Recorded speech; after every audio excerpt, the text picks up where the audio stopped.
A igreja não pode ser igreja se ela não tem os seus olhos voltados também para o mundo. A palavra diz que o campo é o mundo. O campo não é a igreja é um lugar de treinamento, mas o campo é o mundo. Todos nós viemos de lá, e tem outros que ainda estão lá e precisam ouvir a palavra, essa palavra que a igreja tem para transmitir. Então, não resta dúvida que é um assunto que nos envolve totalmente. E rebuscando a palavra, rebuscando a Bíblia, para encontrar bases, porque ao longo dos anos, nós percebemos que a igreja deixou de lado muito essa questão social. Ela não está muito focada em estar procurando pessoas excluídas, nos lugares difíceis, e a Bíblia é cheia desse ensinamento. A vida de Jesus praticamente viveu, estava olhando que a maior parte da vida dele passou muito mais junto com essas pessoas do que dentro da sinagoga, que era o lugar natural frequentado pelos judeus. E ele viveu mais entre essas pessoas excluídas, a gente vê pobres, prostitutas, sempre ele muito perto. Então, a igreja não pode ser gloriosa se ela não focar também nesse aspecto da vida. Ela vai ser cheia de todo o entendimento, inclusive de cuidar dos necessitados. Para ela ser gloriosa, isso tem que estar incluído dentro do seu currículo. Então, nós não podemos, de modo nenhum, desprezar esse outro lado da participação e da vida da igreja. Houve um equívoco, porque no primeiro ano que eu vim ministrar, o Haroldo pediu um resumo de alguma coisa, e eu pensei que era para fazer um folderzinho. Aí escrevi algumas coisas e falei, olha, se quiser acrescentar, acrescente, se quiser tirar, tire, está à sua disposição. E ele aí colocou, quando eu cheguei aqui que vi, eu falei, eu nem sabia que era para pôr numa apostila. Então, esse assunto ele não está todo contido dentro dessa página 93. Foi só um resumo de algumas coisas que eu pretendo falar, e o restante está aqui numa outra apostila que está em pendrive. Se alguém quiser, a gente pode disponibilizar também.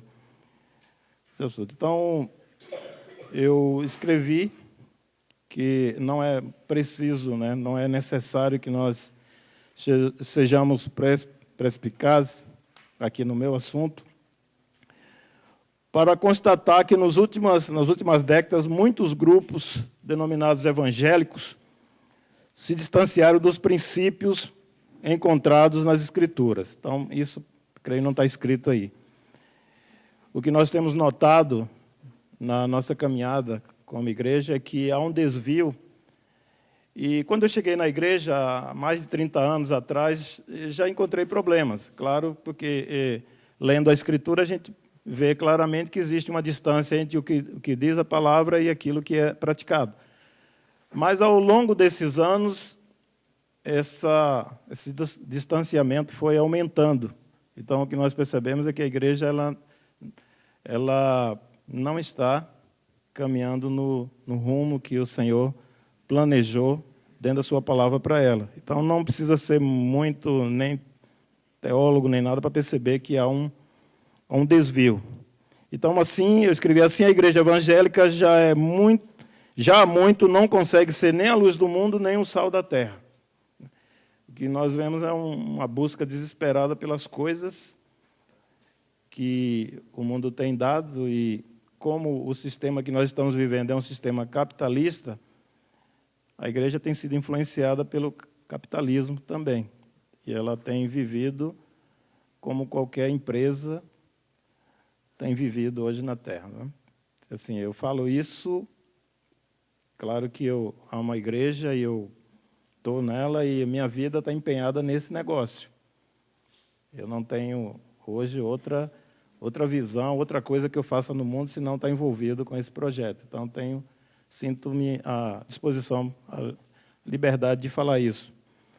Mas é com um peso no coração que a gente fala, porque a gente sabe que a igreja ela é a menina dos olhos de Deus. E Deus tem um projeto que vai ser concluído com ela. Não resta dúvida. A questão é que eu estou vivendo essa época, estou aqui dentro dessa geração.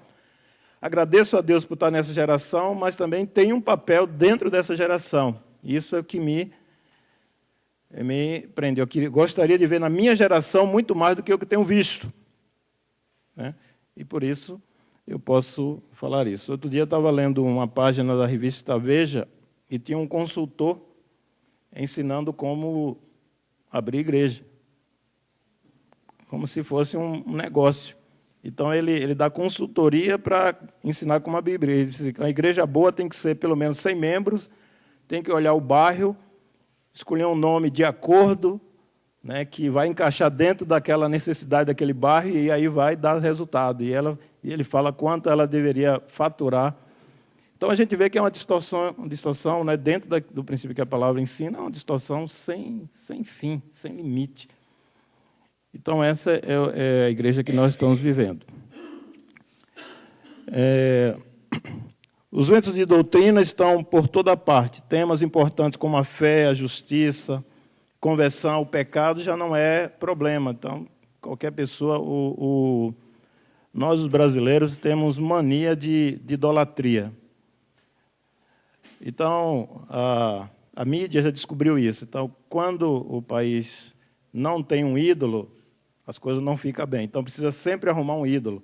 Pode ser um bom motorista, que sabe correr muito veloz, pode ser um bom jogador de futebol, um bom ator, qualquer coisa serve, desde que haja um ídolo em evidência. E nessa questão de ser ídolo no Brasil, não tem importância o caráter que ele tem. Não importa, importa se ele sabe fazer aquilo bem. Se ele é bom jogador, não importa se ele tem 2, 3, 4 mulheres. Não importa, importa que ele é o cara que está colocado na frente e todo mundo fica olhando e se distraindo com aquela pessoa. Isso é um problema que nós temos gravíssimo. E parece que nós, da igreja, começamos a andar por esse caminho. Ou seja, o camarada que tem carisma e sabe enganar e fazer aquele espetáculo, ele é o camarada que consegue arrebanhar. Então, a igreja desse tempo ela consegue, né, juntar as massas, né, arrebanhar a massa, mas não consegue capturar as mentes, elas não conseguem raciocinar nem pensar, elas seguem, é o que nós ouvimos aqui, que é o espírito de manada, né? Todo mundo vai naquela direção, outros vão naquela direção. Começou a surgir um movimento que está dando resultado, então todo mundo vai fazer aquela coisa, não precisa saber se aquilo é bíblico, se está certo, se está errado. Conheço muitos lá na Bahia, muitas feiras, que desviaram para fazer coisas que não faziam antes, porque aquilo estava dando resultado em outros lugares.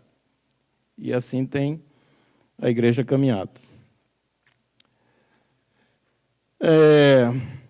Uma das doutrinas negligenciadas é essa doutrina, esse ensinamento que está dentro da palavra sobre os excluídos, sobre aquelas pessoas que têm necessidade. Essas pessoas não vão trazer lucro nenhum para o sistema de igreja que nós temos hoje. Então, essas pessoas elas estão relegadas a um outro plano. Mas a Bíblia, a palavra de Deus, ela ensina no Velho e no Novo Testamento que essas pessoas elas têm que ser incluídas. E, aliás, elas são as que mais se deve ter cuidado. Na verdade, Pedro falou isso hoje pela manhã, que o Evangelho ele foi trazido para os pobres. Jesus, em dado momento, exclamou, né? Bem-aventurado, né? Graças te dou, Pai, porque ocultaste essas coisas aos sábios, entendidos, e revelaste aos pequeninos. Então, Jesus estava muito claro de que o Evangelho veio para os pobres, para os excluídos, para os necessitados. Claro que não só para eles, para todos que têm coração, porque, na verdade, a pobreza não é uma questão de condição. Muitas vezes é uma questão de mente, de falta de oportunidade, de tantas outras coisas que a gente não vai mexer nisso agora. Então, alguns dos textos que eu coloquei no meu assunto, Pedro trouxe ele para o quadro hoje. E naqueles textos está mostrado que Deus já se importava com isso. Ele criou, acho que no livro de Provérbios está escrito que Deus fez o pobre e o rico. Se você me perguntar por que ele fez assim, eu não vou dizer, mas eu tenho a minha teoria sobre isso, né? E tem outro texto que diz que aquele que muito tinha, não sobrou, e o que o pouco tinha, não faltou. Significa que tem que haver o equilíbrio entre o que tem e o que não tem. Ou seja, se você tem, você tem que olhar para o que não tem, para que ele possa também receber e desfrutar daquilo que Deus te dá, porque já foi dito amplamente aqui que aqui nada é nosso. Nada é nosso. A terra não é nossa. Nós recebemos isso como por um tempo para cuidar, foi colocado diante dos nossos pais ali no Éden, e ele vendeu muito barato. Então, alguém tomou conta e hoje está bagunçando aí, e isso precisa ser retomado. E o trabalho de Deus na igreja é para que nós possamos concluir aquilo que nosso irmão mais velho já começou, que é o cabeça, para que nós tomemos de volta aquilo que não pertence ao nosso adversário. Então, essa é a nossa jornada, e é por isso que nós estamos aqui. Então, no texto de Deuteronômio 15, foi colocado ali no quadro, hoje, Deus já mostrava uma certa preocupação, né, com os carentes, as pessoas que não tinham.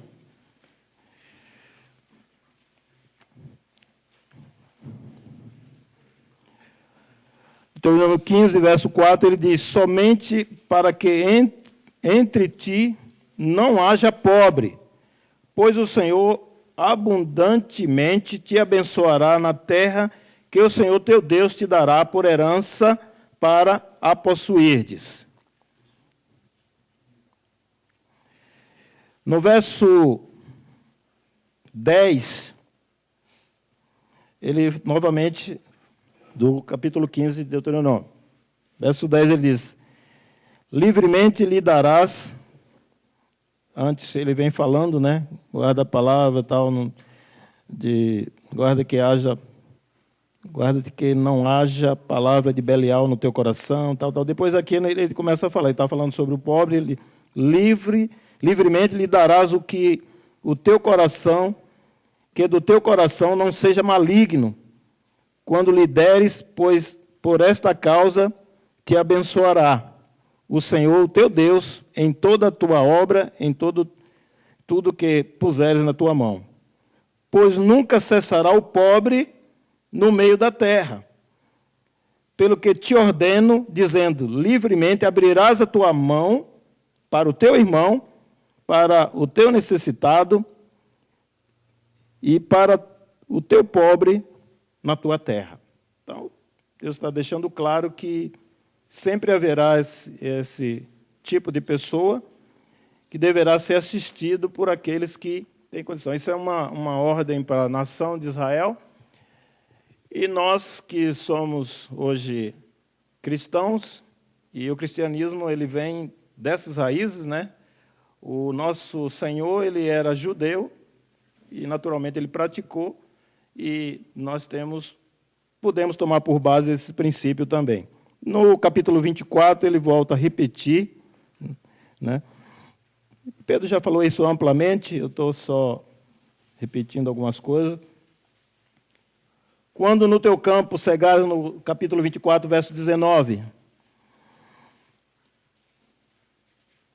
Quando no teu campo cegares a tua cega e esqueceres uma gavela, isso já foi explicado, que era um molho, que muitas vezes ficava lá, então aquelas pessoas que não tinham condições, elas tinham direito àquela sobra ou aquele esquecimento ali, não tinha nada errado, porque era uma ordem que Deus estava dando, né, para aquele povo. Quando sacudires a tua oliveira, não tornarás atrás de ti a sacudir os ramos, para que o estrangeiro, para o órfão e para a viúva será. Então, assim, Deus, desde o Antigo Testamento, ele vem tendo cuidado com essas questões de lidar, e ele está falando para a nação que ele separou para fazer isso. Então, você não pode dizer que a igreja não tem esse papel. Porque se nós somos hoje o povo separado, misturado, é claro, não estou dizendo que é um povo exclusivo, fora de Israel, não, estou falando que a igreja hoje é o povo que Deus chamou para cumprir essa sua promessa, nós não podemos desviar a nossa mão de cumprir naturalmente esse princípio. Então, quando falo serviço social, a ideia que se tem é que é trabalho para católico e espírita, porque a igreja desprezou isso. Então, o espírita tomou conta e o católico faz também alguma coisa. Então, nós vamos falar, esse negócio de social, a gente despreza isso como algo que tem que ser feito. Nosso negócio é saber muito mais de quem é Jesus e esmiuçar uma série de coisas, tal, e muitas coisas que a gente nem nunca vai praticar, né? Como muitas vezes é a escola, aprender coisas que nunca vai servir para nada na vida. Em alguns aspectos, não estou falando que a gente não deva estudar, né? Deixar bem aplicado isso. Então, esses textos que nós lemos aqui, eu tomei por base na Velha Aliança para mostrar que já havia, por parte de Deus, ao chamar Israel, uma preocupação com os menos favorecidos. E nós que somos hoje da igreja, jamais podemos dizer que Deus não tem essa inquietação. Ele tem sim essa preocupação. E essa preocupação está na nossa mão. Somos nós chamados para também exercitar esse aspecto. Então, a pergunta que se faz é o seguinte: a quem devemos servir? Servir a quem? Alguns acham que é sempre as pessoas da igreja. Não, se nós precisamos servir aos nossos irmãos. Outros acham que nós devemos estender não só a igreja, mas as pessoas lá fora, né? Mas eu quero dizer para vocês uma coisa. Para mim, pessoalmente, a igreja, para ser bem-sucedida, ela precisa olhar com muito equilíbrio para 3 direções. A primeira direção que ela precisa olhar é para o seu Senhor. A igreja, ela nunca vai poder dar os passos corretos se ela achar que sabe e vai fazer. Ela precisa sempre olhar primeiro para o seu Senhor. O que Ele está falando? O que Ele está mandando fazer? Aí você toma a palavra e aí vai agir. Então, não tem como você seguir adiante sem olhar primeiro para o Senhor. Em João, capítulo 15, Jesus disse que Ele é a videira verdadeira, né? E que o Pai é o agricultor. E Ele diz que todo ramo que não estiver preso a Ele deve ser tirado, cortado, lançado fora. Então, vamos ver o texto aqui. Eu sou a videira verdadeira e meu Pai é o lavrador. Toda vara em mim que não dá fruto, atira, limpa, e toda aquela que dá fruto, para que dê mais fruto. Vós já estáis limpos pela palavra que vos tenho falado. Estáis em mim e eu em vós. Como a vara de si mesmo não pode dar fruto se não estiver na videira, assim também vós se não estiveres em mim. Então ele segue falando, mostrando que a primeira coisa tem que estar olhando para Ele, tem que estar ligado a Ele. E é dele que nós devemos ouvir o que nós vamos fazer. Então, a assistência, a ação social, parece ser uma coisa que é gerada por o coração de alguma pessoa que olhou para uma situação com piedade e resolveu ajudar. Se é desse modo, realmente ela não tem valor, não tem sentido. Mas se é orientado por Deus, então ela tem um sentido e deve ser praticado pela igreja. Então, a primeira ação da igreja é olhar para as mãos do seu Senhor, para o coração do seu Senhor, para o interesse que Ele tem por esse tipo de pessoa também. A segunda direção que a igreja deve olhar, ela deve olhar para si mesma. Ela deve examinar-se para ver se ela está na fé. Porque a presunção é um perigo constante na nossa vida. Tem muitas pessoas que acham, nós já ouvimos nesse ambiente aqui, cheio de esclarecimento e de muito riquíssimo, né, em palavra, o perigo de várias direções, de vários rumos que se pode tomar. E um deles é a presunção, né, o achar que era. Foi citado vários homens que, de repente, acharam que era o que, na verdade, eles não eram. E eles tomaram um rumo. Então, a igreja pode achar que ela é alguma coisa, ela perdeu o contato com o Senhor e continuar fazendo coisas e agindo coisas que Deus não está nem ali. O Tozer, na sua literatura, disse que se o Espírito Santo fosse tirado da terra hoje, quantos sentiriam a sua falta? Tem muita gente fazendo muita coisa que faz diferença se o Espírito está presente ou não. Então, se o Espírito fosse tirado da terra, muita coisa ia continuar. E em nome de Jesus, em nome de uma igreja, mas não é Deus que está por trás daquele negócio. Então, a igreja deve olhar com muito cuidado para si mesmo, né? Em Atos 1, 7, 8 fala também que deviam permanecer ali até que viesse, fosse revestir, e dali eles pudessem ser mandados, né, para aquilo. Então, essa é a segunda direção que a igreja deve olhar. A terceira direção, ela não pode deixar de olhar com olhos de compaixão e misericórdia para o mundo ao seu redor. Não pode, sob nenhuma hipótese, se é a igreja de Jesus Cristo, ela jamais cumprirá o seu papel sem olhar para os que estão em redor. Ela tem que olhar para o mundo. Ela pode olhar para o Senhor, olhar para si, examinar a si rapidamente, não pode ficar olhando muito, mas em seguida olhar, porque é ali no campo onde ela vai semear e colher. É claro que muitos de nós viemos de lares evangélicos, mas quase todos nós viemos de lá, desse lugar aí, desse mundo. Alguém orou, alguém pregou para que nós pudéssemos hoje estar aqui. Então, não tem como não olhar para lá, para o mundo. Esse é um dos papéis da igreja, olhar para o outro lado. Então, a partir desse ponto que eu quero me deter mais, sobre Jesus foi dito muito aqui, sobre a igreja também, né, os modelos, onde nós precisamos chegar, tal, já foi dito muito, e eu quero falar sobre as pessoas que estão fora, as pessoas que são excluídas, né? Então, no capítulo 10 de Lucas,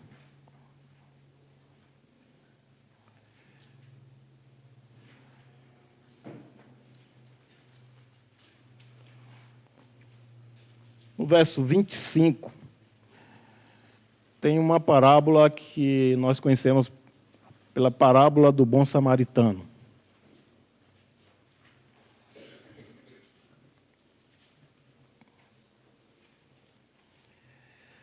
Um certo doutor da lei se aproxima de Jesus e, sim, ele não estava com muita dúvida, ele estava fazendo um teste, uma prova, estava tentando o Senhor.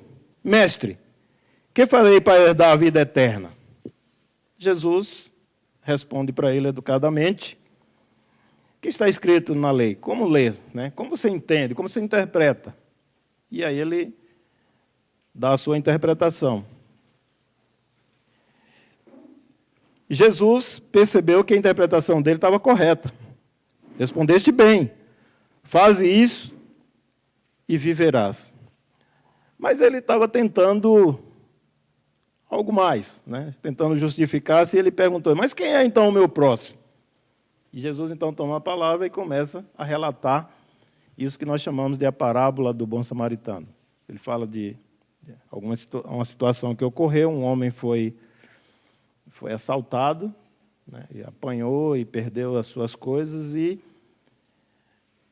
aí ele usa aquelas pessoas mais influentes, que deveriam ser as pessoas mais influentes. Ele fala do sacerdote que passa, vê a situação e não toma nenhuma decisão. Passa de largo, olha a situação e segue o caminho. Vem o levita, do mesmo modo, olha aquele homem naquele estado e segue o seu caminho.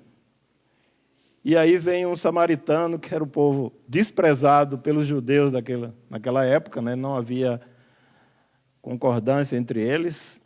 E é interessante notar que esses samaritanos são os mesmos que rejeitaram. Quando Jesus quis passar por lá, eles rejeitaram. E aí aqueles dois discípulos queriam até mandar descer fogo do céu.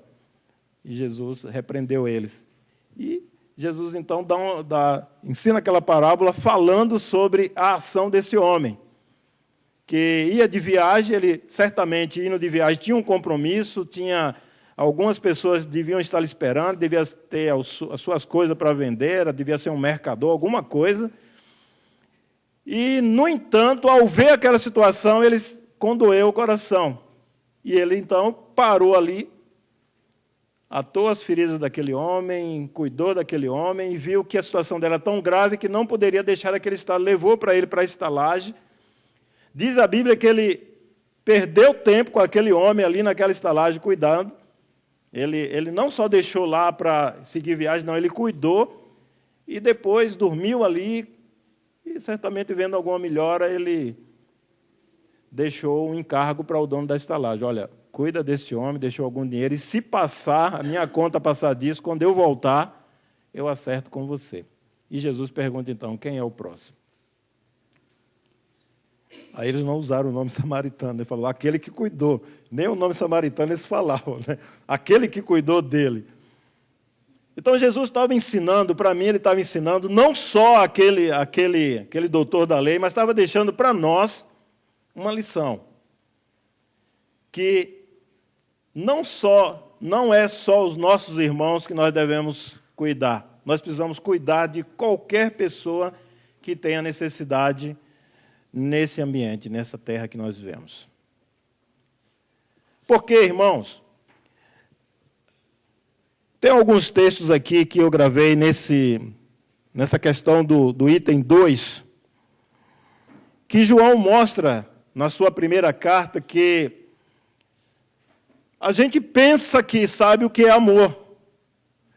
Mas como ele descreve o que é o amor, nós percebemos que ainda falta em nós caminharmos muito. Porque se nós falamos assim, eu amo a Deus, ele diz, eu amo a Deus, você fala que ama a Deus e não ama o teu irmão, então Deus fala, não, você não me ama, você não está amando a quem você vê. Você pode falar, repetir, cantar tantas vezes quanto você quiser, mas não me convence porque você não ama o teu irmão. Então Deus está deixando claro que a prova do amor a Ele é o amor ao seu semelhante. É o amor ao seu irmão, é o amor ao próximo. Isso está lá em João. Eu anotei aqui. 1 João 3, se vocês quiserem anotar aí. Verso 11, verso 14. Do 14 ao 17. 1 João 4, verso 11, verso 12, 13. 20 e 21. Então, João está confrontando, né, a cada um de nós, na sua carta, de que tem um referencial para saber se existe amor. Não é palavra, o amor não é filosófico, ele é ação. Ele é expressado no campo visível. Foi por isso que Jesus contou essa parábola. O sacerdote pode ter se conduído e falou, que pena, esse rapaz sofreu esse assalto, saiu com o coração doendo, mas não fez nada, isso não é amor, só porque sentiu. Isso não é amor. Então, é claro que o amor é demonstrado aqui pela ação, pela prática que foi evidenciado, mesmo por aquele homem que era considerado um inimigo, o samaritano. Então, nessa parábola, esse homem, ele não só olhou a situação, ele se envolveu na situação. É aqui onde está a nossa questão. Ele se envolveu com a vida daquele homem. O problema dos excluídos é que você vai entrar na lama.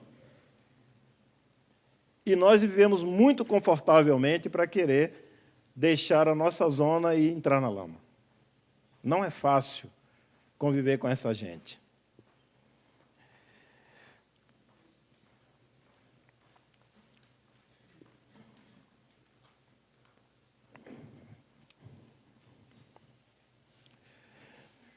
Então, Jesus parece nos dizer que,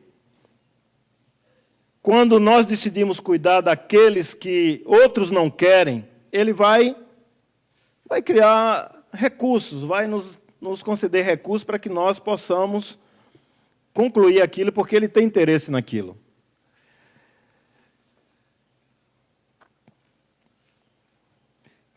Todavia, não devemos nos iludir.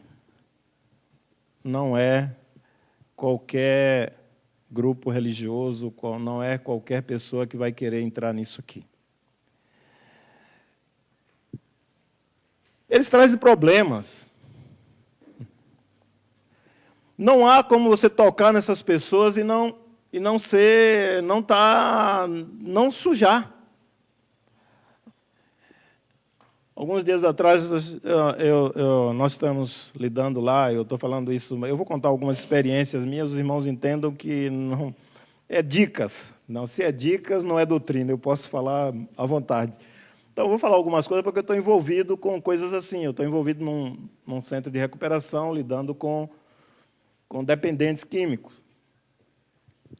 E você entra na vida desse povo, é complicado. Mas isso foi resultado de umas orações que eu vinha fazendo.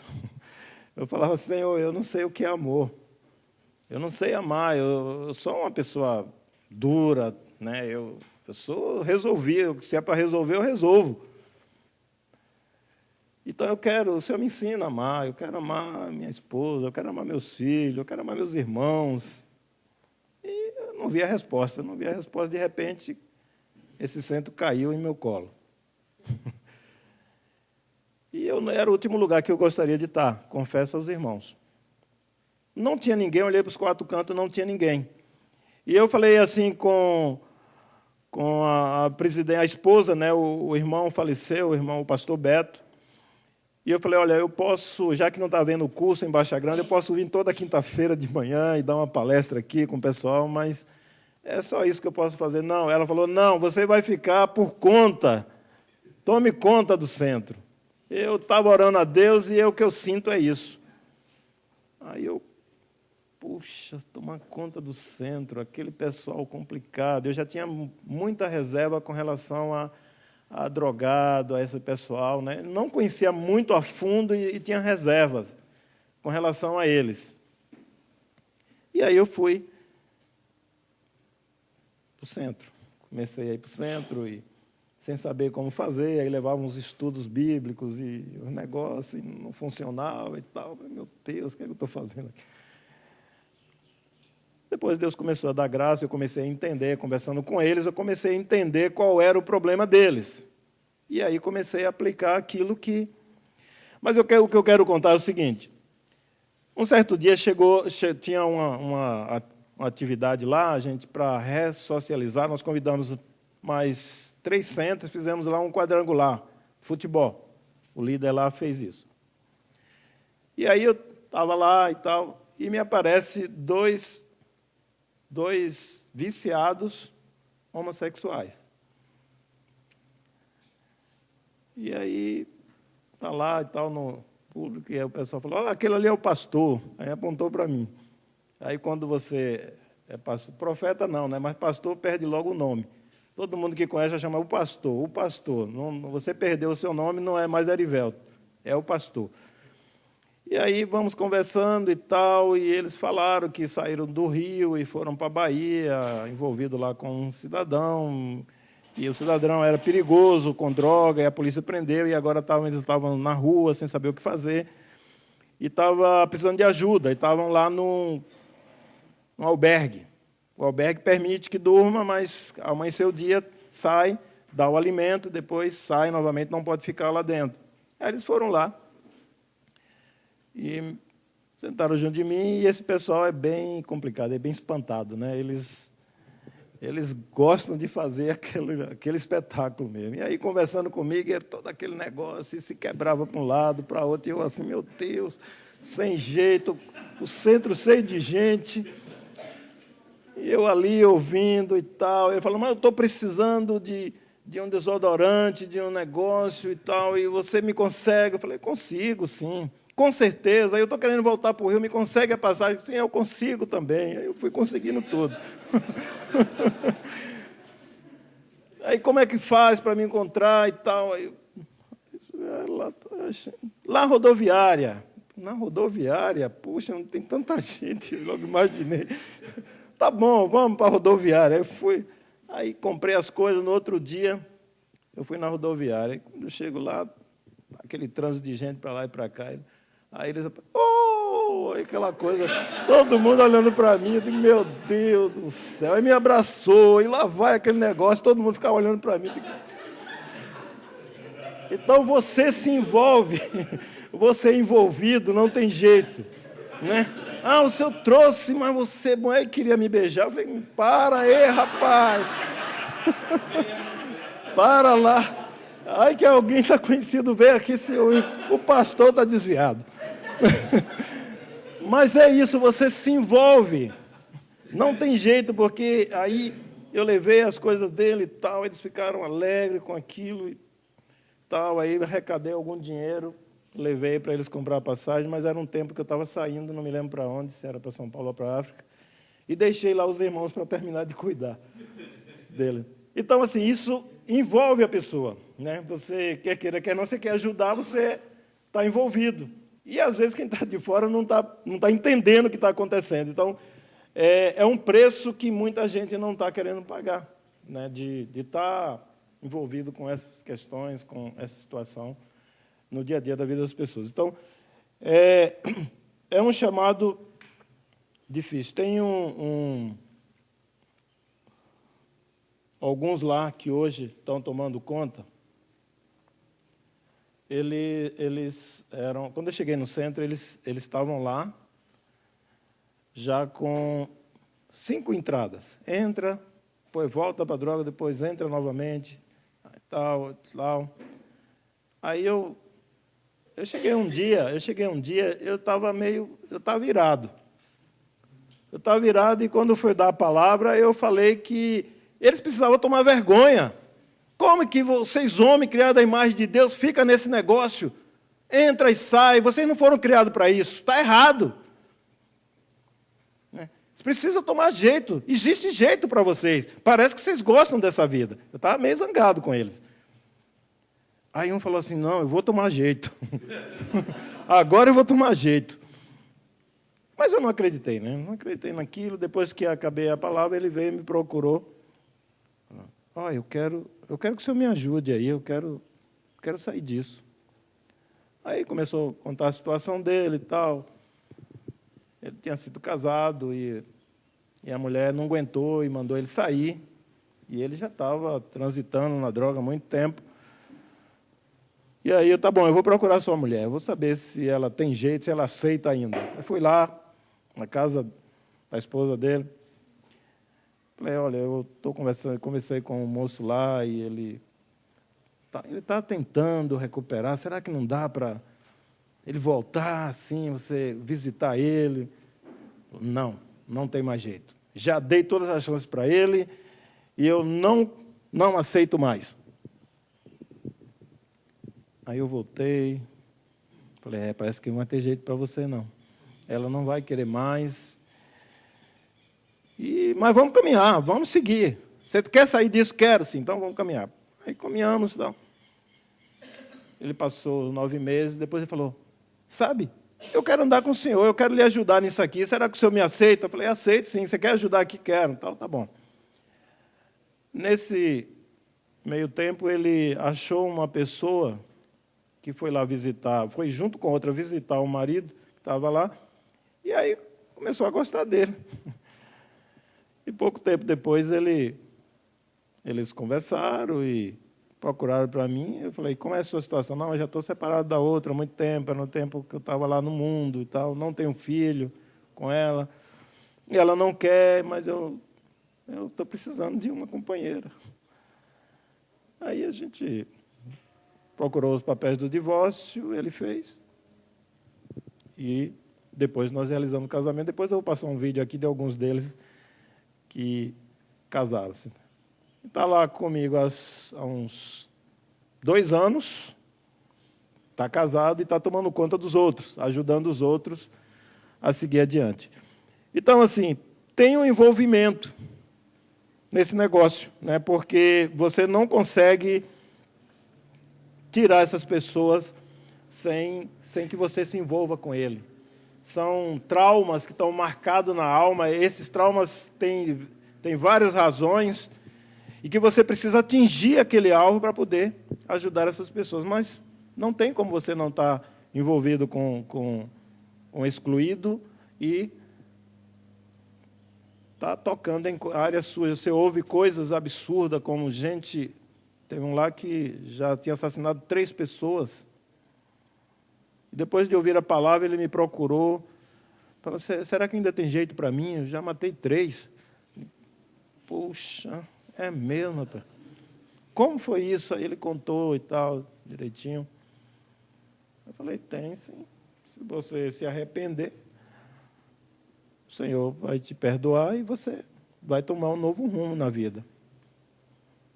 Ele se arrependeu, venceu o plano dele, saiu, arrumou uma noiva, está lá namorando, e eu acompanhando, porque o nosso trabalho se estende não só dentro do centro, mas para fora do centro. Porque se deixar para não lá para fora sozinho, não tem jeito. Não tem jeito. E outra exigência é que a família venha também e comece a participar, porque ela está vendo, então, as mudanças que estão ocorrendo na vida daquela pessoa. E daí, elas vão poder, quando ele voltar, poder contribuir também com a recuperação dele. A maioria não quer encontrar, não quer ver, mas, às vezes, a mãe, né, geralmente a mãe é a última instância, e quando ela rejeita é porque o camarada já está terrível, né? E, às vezes, consegue mudar e voltar. Pode.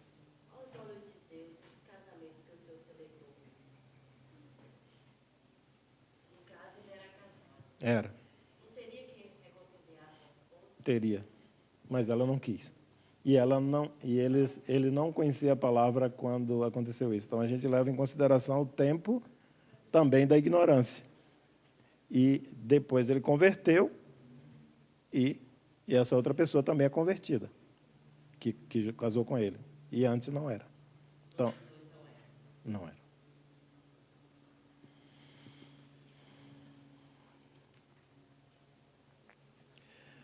Uma outra situação, eu vou contar algumas coisas, uma outra situação que nós vivemos foi que nós começamos a evangelizar numa favela chamada Bandeirantes, lá em Feira de Santana. Então, nós começamos a ir várias vezes naquela favela, e todo domingo ia, e levava a cesta, e levava roupa, e levava isso, levava aquilo.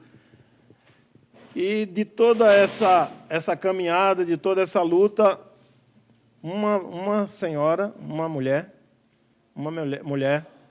resolveu receber o Senhor, recebeu o Evangelho. Ela tinha uma filhinha de 7 anos e tinha um marido alcoólatra, né? Esse moço tinha um irmão que tomava conta de um grupo lá no Feira 7, e esse irmão ficou forçando para tentar levar esse rapaz para o centro de recuperação.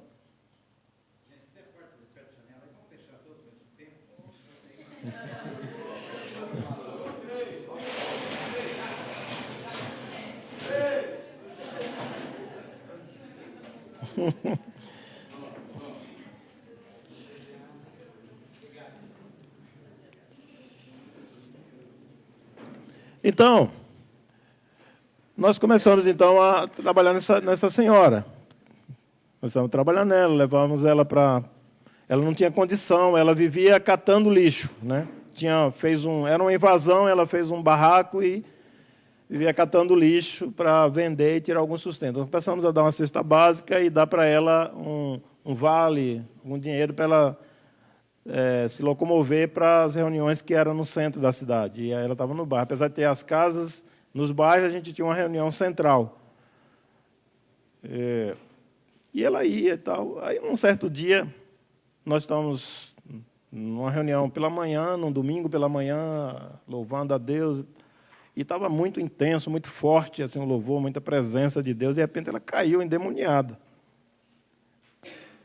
Aí nós ficamos inquietos com aquilo. Como converteu, a gente já tinha batizado, inclusive, e ela ficou endemoniada. Aí nós fomos lá e tal, expulsamos o demônio, o culto seguiu, a gente expulsou. Mas fomos analisar qual foi a questão. Aí nós fomos na casa dela, as mulheres fizeram um grupo e foram lá para ver a situação dela. Quando chegou lá, ela estava com a casa cheia de lixo novamente, estava catando. Apesar de estar recebendo a cesta básica, ela estava novamente buscando garrafa no lixo, essas coisas para vender, para ter dinheiro. Eu falei, mas como? Se a gente tirou tudo esse lixo dentro de casa, deu coisas diferentes, arrumou fogão, vaso, tal, e a senhora volta para o lixo. Aí ela ficou assim, sem jeito, aí acho que foi a Evanina, ela falou assim, nós vamos jogar isso fora. Quando falou assim, ela endemoniou de novo. Então, a gente percebeu que o fato de ela estar no lixo era um demônio que operava na vida dela. Então, quando a gente fala de pobreza, não quer dizer só que a pessoa não tem condição, às vezes a pessoa não tem mente, não sabe como lidar com a coisa, ela não tinha mais necessidade daquilo, mas tinha alguma coisa que operava por trás na vida dela e empurrava ela para aquilo. Então, foi feito um trabalho, essa mulher mudou totalmente, passou a dar diária na casa dos irmãos, cada um pagava, e ela arrumou até um casamento. Parece que meu negócio é fazer casamento lá.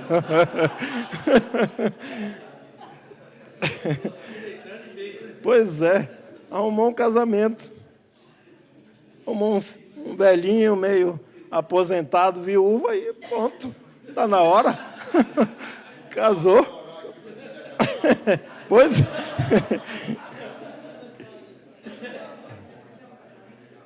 Algum tempo depois, a família dela é daqui de São Paulo, de uma cidade, eu não sei de onde, e aí soube da conversão e tal, e já eram cristãos, foram lá, apanharam ela, levaram de volta e tal. Então, irmãos, tem muita coisa. Tem uma situação lá, esse negócio da Minha Casa Minha Vida, fizeram lá bastante apartamentos para as pessoas que estavam na favela.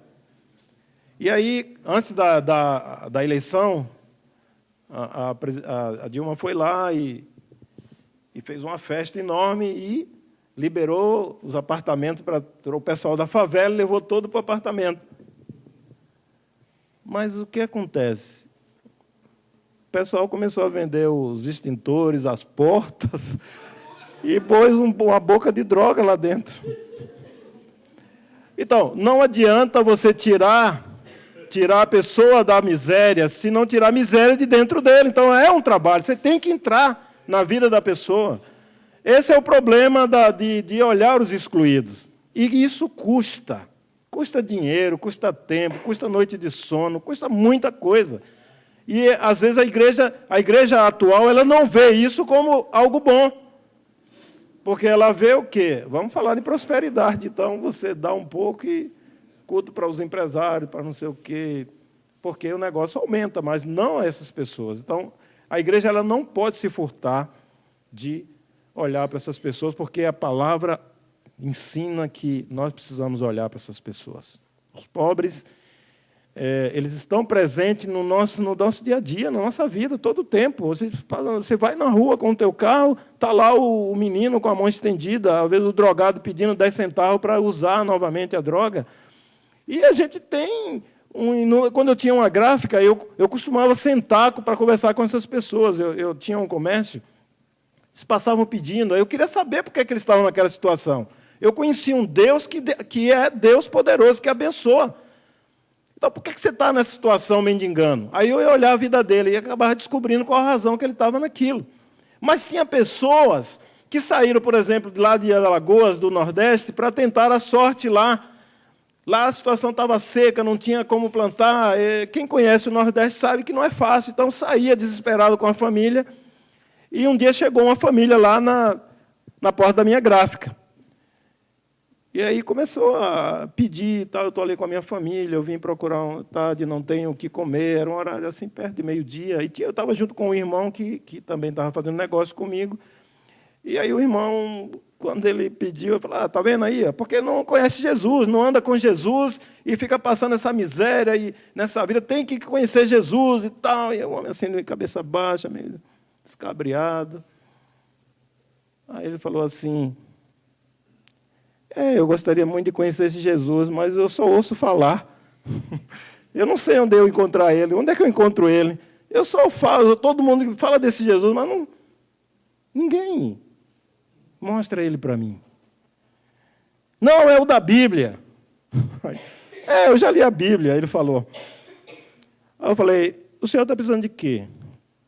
Eu queria comer, eu estou com a minha família, tenho um filho ali e tal. Eu falei, aí tinha um restaurante de lado, eu falei, olha. Aí cheguei no restaurante e falei, olha, esse homem está precisando de comida para ele e para a família. Você dá e depois você passa lá e me diz o valor para eu pagar. Aí ele foi, trouxe a família, comeu. Aí depois eu saí, fui para a rua fazer algumas coisas, ele ficou me esperando. Aí depois, quando eu cheguei, ele falou, hoje eu vi Jesus. Hoje eu encontrei com Jesus. Aí a gente ali conversou, orou, e ele foi embora. Eu não sei o destino, o resultado, mas... Então, a maneira como você prega esse evangelho hoje tem que fazer diferença. Não pode ser só palavra. E nós, que vivemos na igreja, muitas vezes estamos fazendo muito isso, só falando, e não apresentando esse Jesus de forma clara. Porque ele está em mim, está em você, é isso que a gente prega todo dia. Ele está em mim, está em você, está naquele outro, mas na hora que é a hora de apresentar, não tem. A gente sempre remete para um outro. Então, irmãos, tem muitas situações, várias, eu poderia passar muito mais tempo contando isso aqui. Tem um outro que também nós vamos apresentar aqui. Ele era um morador de rua. Foi para o centro, bebia e usava droga, perdeu o pai, a mãe muito cedo, os irmãos não importavam, ele vivia dormindo nas calçadas, bebendo, já tinha várias entradas nesse centro, e foi um desses que estavam lá nesse dia que eu estava meio irado também, e ele falou que ia tomar jeito também. Eu falei, olha, você está dando tua palavra, você vai tomar jeito. Não, vou sim, vou tomar jeito, agora eu vou andar. Eu já conheço um pouco da Bíblia e tal, e aí fez aquela... Tá bom, aí começou a andar, e passou o tempo. Ele caminhou 9 meses, depois a gente arrumou um local para ele trabalhava, voltava. E ele, quando estava na rua, encontrou uma moça que era viúva, moderna e muito bonita, e falou, sai dessa vida que eu caso com você. Falou para ele. Ele pegou aquela palavra, guardou, e depois que ele ficou bom, direitinho, a gente arrumou um trabalho, ele é pintor de automóvel, né? Hoje está lá empregado. Ele apresentou-se à moça, falou, eu aqui. E ela...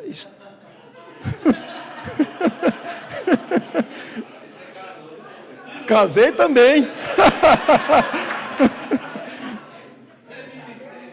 Pois é.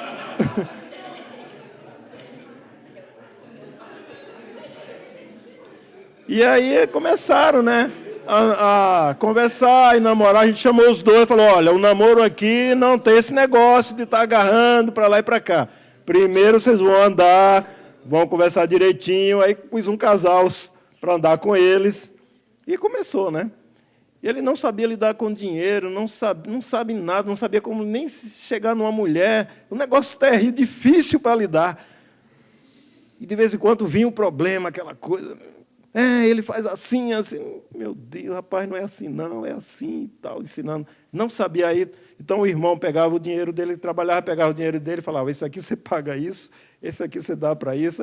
Ensinando a ele como lidar com dinheiro, porque ele não sabia, era morador de rua. Então, essas pessoas querem Jesus também. Como que você vai deixar o teu irmão lá, um excluído? Porque eu encontrei irmãos dentro desse ambiente, gente. Então a igreja não pode deixar de ir lá. Tem gente que está salvo, marcado por Deus lá nesse ambiente. E quem vai pregar para eles? Quem vai falar para eles?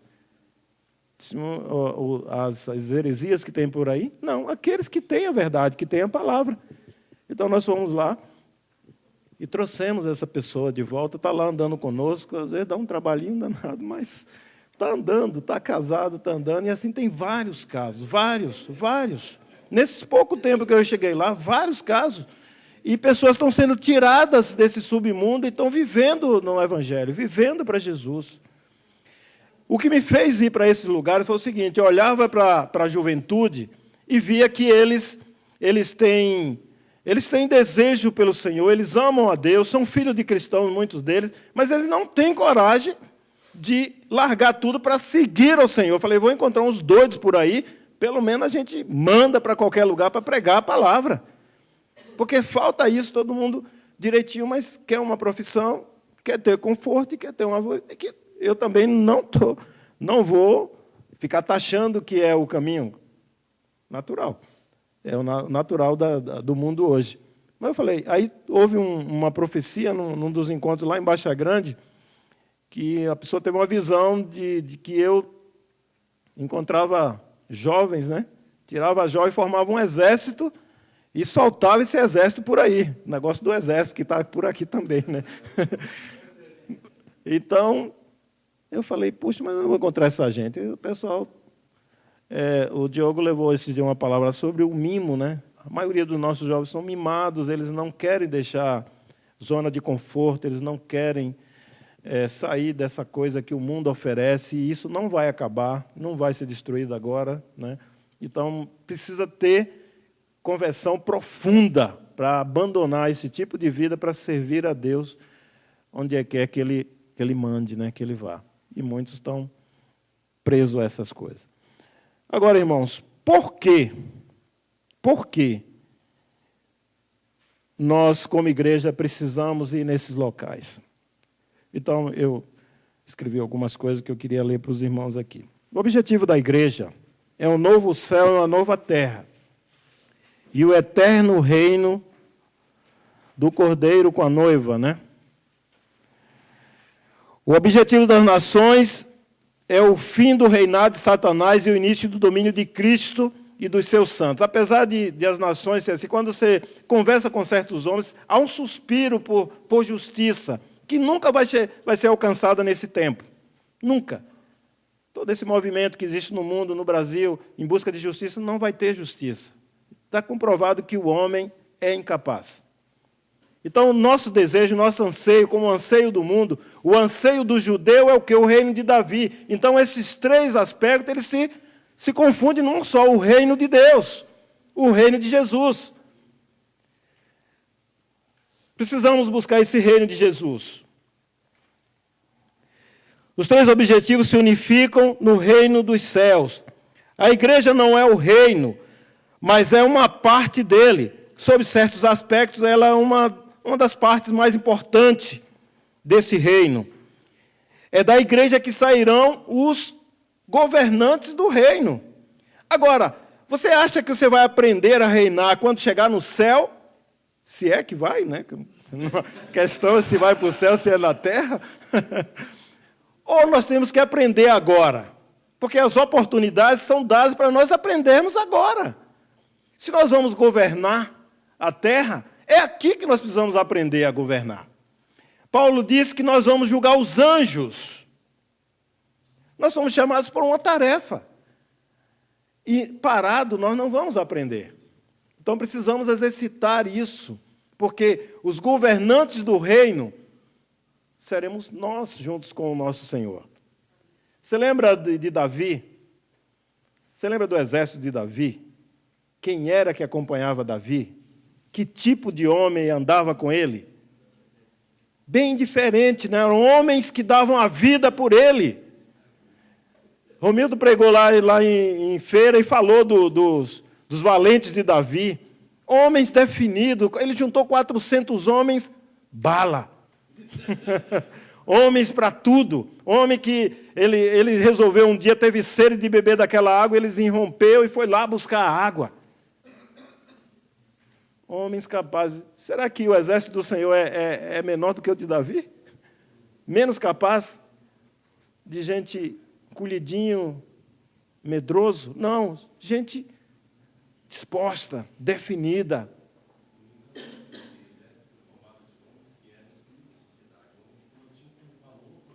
Exatamente. Esses homens não tinham mais nada a perder. Gente, a gente não tem mais nada a perder. Eu sempre olho para mim e falo, eu não tenho mais nada a perder, eu vim de lá de baixo. Já subi um pouquinho, se eu cair, vou ficar no mesmo lugar. Para que ficar preocupado? Para onde é que eu vou? Não tenho o que perder. Ele me deu alguma coisa que eu posso usar nesse projeto, é para usar nesse projeto. Eu tenho certeza absoluta que o que eu tenho na minha mão é para usar nesse projeto. Então não adianta eu ficar aguardando, me escondendo, para fazer uma velhice melhor e tal. E não vai dar certo isso. Eu não quero nem saber desse negócio. Meu negócio é viver esse momento. Eu estou vivendo agora, o reino. Né? Então, o nosso chamado é para viver nesse reino. Na velha aliança, o reino era colocado no futuro. Né? Isaías citou isso, né? Isaías 32:1, ele diz, eis aí está o que reinará, um rei com justiça, e em retidão governarão príncipes. Ele está dizendo isso, o reino está posto no futuro. Mas quando chegou João Batista, o reino foi colocado na hora. É da hora. Arrependei-vos, porque o reino é chegado. O reino está chegando. O reino chegou. Então não adianta nós ficarmos perdendo tempo. Nós precisamos fazer esse reino avançar. Né? Fazer esse reino. No Novo Testamento, inicia-se com a seguinte proclamação. O reino de Deus está próximo. Quando Jesus estabeleceu a igreja, estava iniciando o processo que culminará com o reino. O assunto que Jesus ensinou sistematicamente foi o reino. Ele falou o tempo todo sobre o reino. Ele é maior do que a soma dos seus componentes. O reino é muito maior do que a soma dessa confusão que nós vivemos, né? E em Mateus ocorre, então, a fusão do reino com a igreja, porque é ela o estágio inicial do processo pelo qual o reino se manifestará. É da igreja que sairão os seus governantes. O objetivo final não são as mansões nas ruas de ouro, mas o reinado eterno de Cristo. Isto é o domínio eterno. E seus santos sobre todas as coisas. Ou então é o domínio eterno dos santos com todas as coisas. Esse é o nosso chamado. Não é ficar aqui sentado esperando o dia que morrer, quanto mais tarde melhor, né? Que a gente todo dia fala em morrer, mas bem longe, quando estiver bem velhinho, que não aguentar mais nada. Ou então o arrebatamento, tirar a gente daqui para ir para uma mansão, para a Rua de Ouro. E isso não é visão de reino. Precisamos mudar isso até. Por isso que nós precisamos ser exercitados no nosso dia a dia. Envolva-se com alguma coisa. Envolva-se com alguma coisa. E alguma coisa que você não vai ganhar nada. Porque eu recebi a autorização de Deus para ir lá e não ganhar nada. A presidente me chamou e falou, Erivel, eu estou vendo que você está fazendo trabalho e tal. Você não tem alguma necessidade, eu posso dar um dinheiro para você. Eu falei, eu não quero ganhar nada, porque no dia que você me pagar, isso aqui perde o sentido para mim. O Senhor já tem me dado de que viver. Então, você precisa aprender a fazer trabalhos voluntários, a servir em algum lugar. E eu aprendi isso aqui, falei assim, entra no trabalho do outro. Entra no trabalho do outro, não fica... Nós queríamos fazer algumas coisas, mas olhava, alguém já está fazendo, alguém está fazendo isso, alguém está fazendo aquilo. Entra no trabalho do outro. Então, fui lá. Esses irmãos se juntou a nós, entrei no trabalho do outro, comecei. E, com isso, outras portas se abriram. E daí, hoje, tem umas mulheres que estão fazendo esse trabalho. Tem um centro feminino. Então, as irmãs resolveram fazer um dia por mês, que eles chamam o Dia da Dignidade. Né?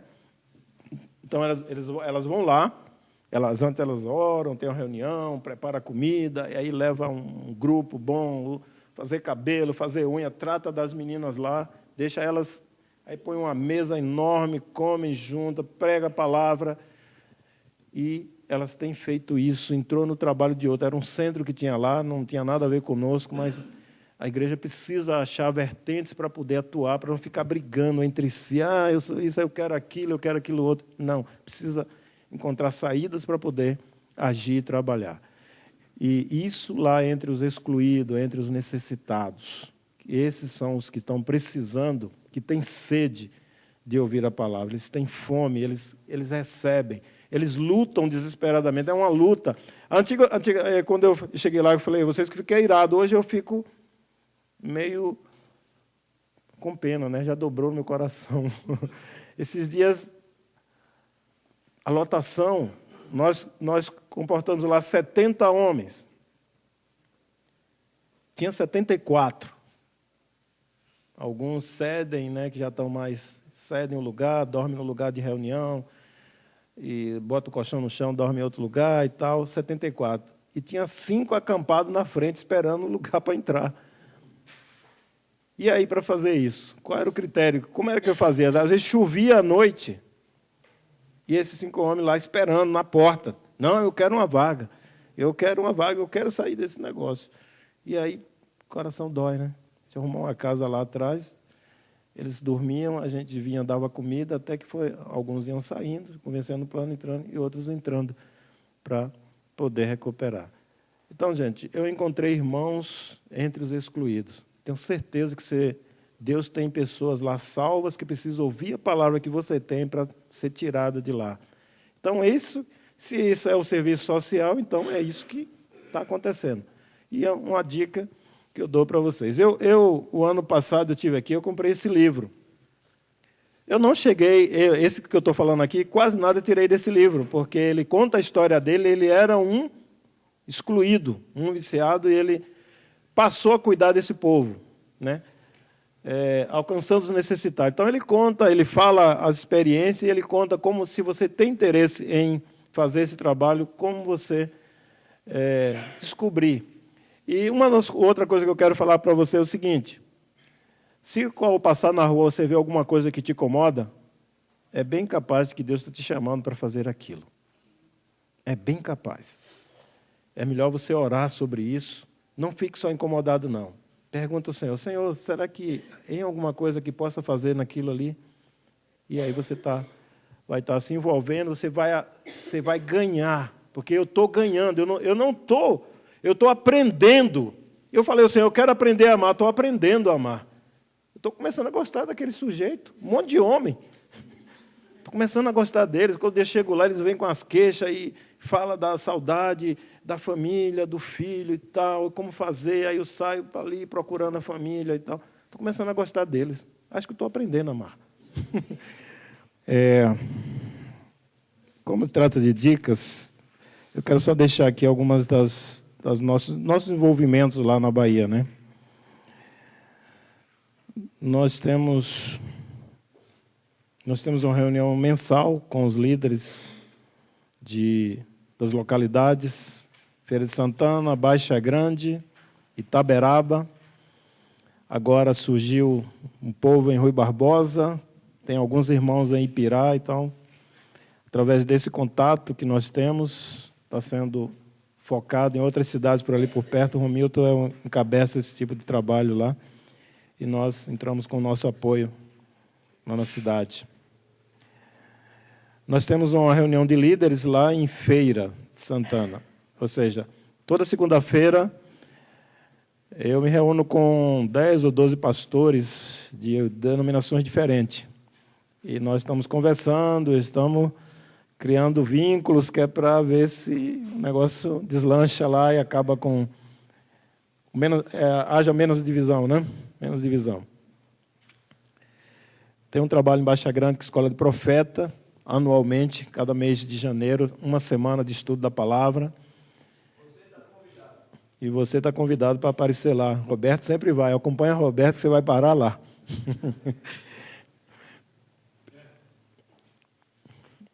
Em Feira de Santana, nós temos 3 encontros por ano. Fizemos agora um encontro de jovem, no meio do ano. Aproveitamos um período de festas, chama Festa Junina, que lá é feriado, né? No Sul não, mas lá o pessoal dá feriado. Então a gente aproveita, junta os jovens no local e leva a palavra para eles. Jovens de várias igrejas, não tem questão de denominação. Um trabalho tipo esse aqui. Nós aprendemos aqui, né? Temos também um encontro de líderes, geralmente em setembro. Agora, em setembro, novamente, o Haroldo geralmente vai para lá, leva sempre alguma outra pessoa. Ele está vendo aí quem é que vai com ele. E surgiu agora um novo trabalho que as mulheres fazem, é uma conferência de mulheres. Então, as irmãs... nós temos lá um rádio, temos um programa no rádio, aliás, 2 programas. Um programa todo sábado à tarde e tem agora um programa todos os dias pela manhã. E nesse programa, a gente anuncia na cidade que vai ter esse encontro e geralmente aparece muita mulher. A primeiro foram 120 mulheres, o segundo teve um pouco menos que 100 mulheres, mas tem sido muito bom para a vida delas, né? Então, temos 2 programas em emissora de rádio. E Serviço ao Mundo é o Centro de Recuperação Masculino, o Centro Feminino. E também eu estou envolvido com a criação de uma associação dessas casas de recuperação, onde nós queremos criar uma associação para ter mais força. Nós sabemos que, por parte do governo, eles liberam verbas, só que tem uma briga com a saúde, porque a saúde acha que centro não recupera pessoas. Só que ele nunca pediu para ver quem foi recuperado. E aí o governo libera a verba, mas nunca chega na nossa mão. O trabalho é feito gratuito. Nós sustentamos 70 homens sem cobrar um centavo de nenhum deles, nem da família. Então, tem que comer 3 vezes por dia, às vezes até uma merendazinha. E sem receber nada do governo. E Deus tem mantido, gente, sobra alimento, tem uma vizinhança carente, a gente doa para eles alimento e o celeiro só anda cheio. Graças a Deus.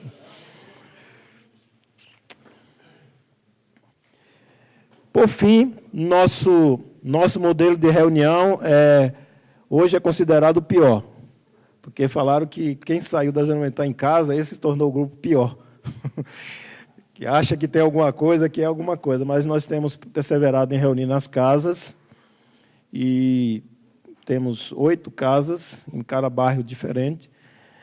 Com o dinheiro que nós pagávamos no aluguel para estar no centro da cidade, nós compramos uma chácara e, de 15 em 15 dias, o primeiro domingo de cada mês, todo mundo se dirige para a chácara, todos os grupos. Lá nós temos um café da manhã, depois temos muita celebração e muita alegria, estar os irmãos juntos, comendo, conversando. E tem sido esse. E a chácara tem também terreno suficiente, nós queremos criar um acampamento para fazer esses encontros, porque a gente paga em outros locais da cidade para usar, para fazer esses encontros que nós fazemos lá. Então, esse é o nosso trabalho, a nossa tarefa. E, por fim, eu queria deixar aqui algumas frases que eu cunhei aqui.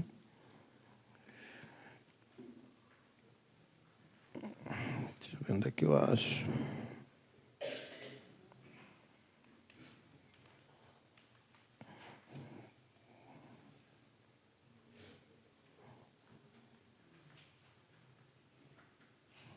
Não é aqui. Não é aqui. Não é aqui. E onde é que é?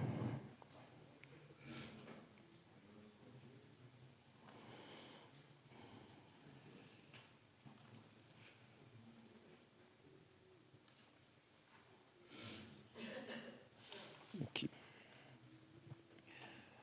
Não existe salvação por meio do Evangelho onde a glória de Deus em Cristo não é mostrada.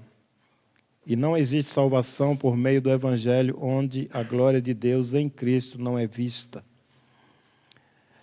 O que eu creio é que nós nascemos para servir os outros através de um dom vocacional dado por Deus. Esse dom precisa ser descoberto, posto em prática, com a única motivação de abençoar os outros, e assim que se prospera o reino e nós crescemos à estatura de Cristo. Deus abençoe. A palavra volta para os irmãos.